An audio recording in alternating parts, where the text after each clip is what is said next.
And one of the things I keep discussing is the topic of intuition. And lots of people have been asking me to go into more detail because they're still not really sure of what it is or how to go about developing it. So if I had to put intuition into one sentence, I think I would say intuition is the ability to know something without analytical reasoning, and it's usually felt as a subtle instinctive feeling or response from the body.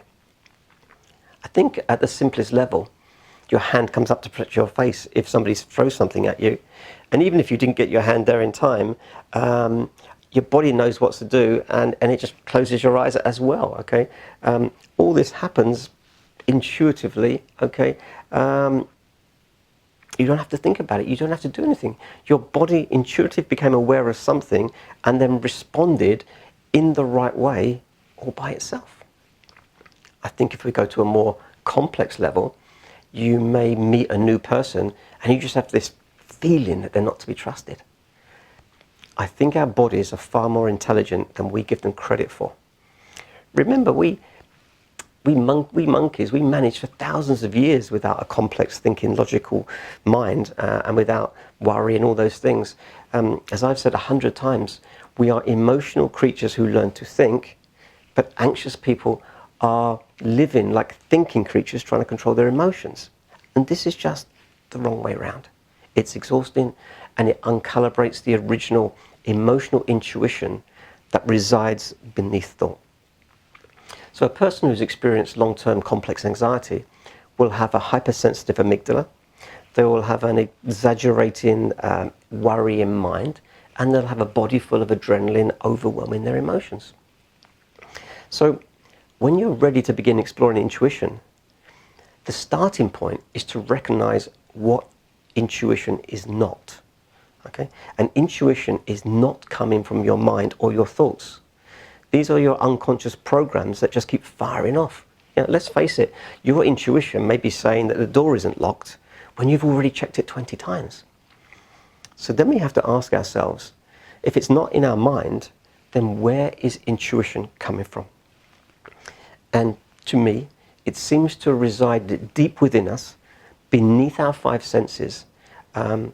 It's almost as if we have some invisible energetic connection to our environment, the quantum field, where we broadcast out our energetic signal, whilst at the same time we read the energetic signals of all the people around us, and all the conditions around us, and all the events that are happening around us. Remember what I've been saying, everything is energy. Energy holds knowledge. Nature instinctively knows what to do. Animals instinctively know what to do, and so do we. Why? Because we are part of nature too. We're all part of the same energy system, which is in continuous communication with us, if only we can learn how to listen.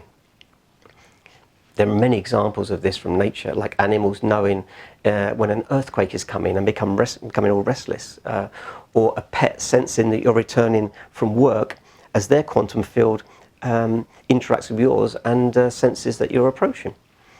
And if you've researched quantum phenomena, you'll know that it operates over any distance, and that particles can be in two places at the same time. And particles can also become entangled. So if one particle changes, another one does in a completely different location. We've been talking about the fact that underneath all the atoms is a sea of wave-like potentiality waiting to be collapsed into actuality as matter through thought and energy. Now, I'm not making this up. Science has proved this is what happens at an atomic level and below an atomic level. We are made of energy, as is everything else around us. But our mind thinks that we're separate. Our mind thinks it knows what's best. And I'm trying to tell you that mostly it doesn't. It's just another one of those traps. And we can learn to not depend on our thoughts. Right?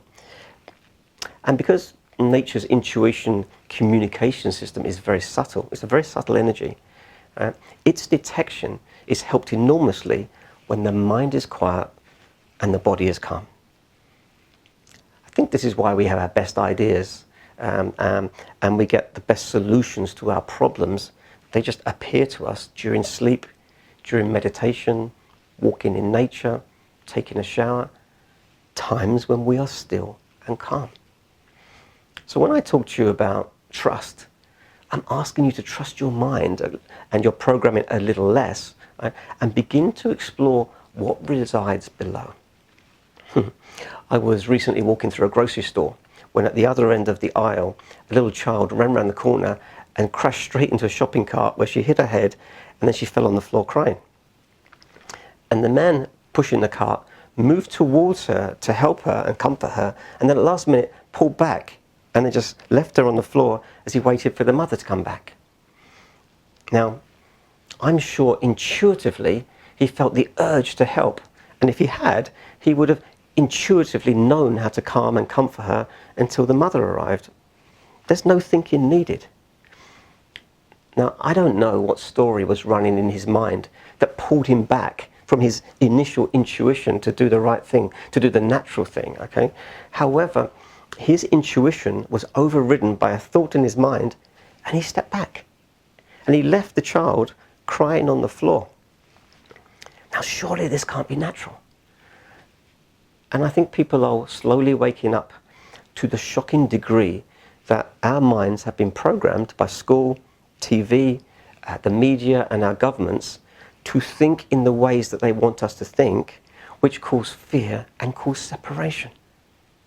And these mind stories often drown out our common sense, non-verbal, under the five senses, instinctual feelings that we intuitively know to be right. So personally, I try to use intuition as my primary sense.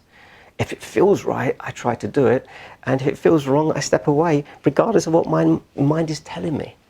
So I try to use intuition as my primary sense, followed by my five-sense programmed mind, or sometimes I need to use my five-sense mind to fulfill the wishes of my silent intuition.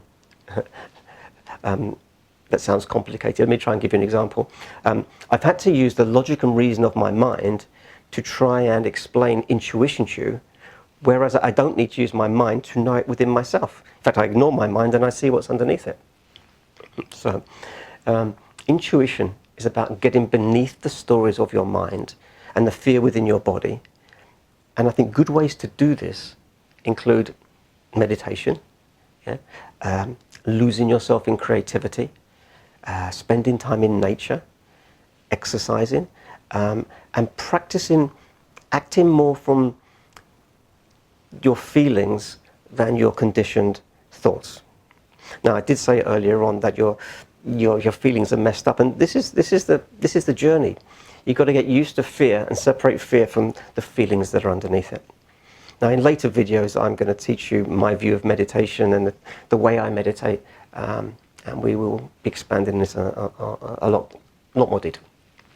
So, I guess what I'm pointing you towards is trusting that behind your thoughts is an innate intelligence that may surprise you.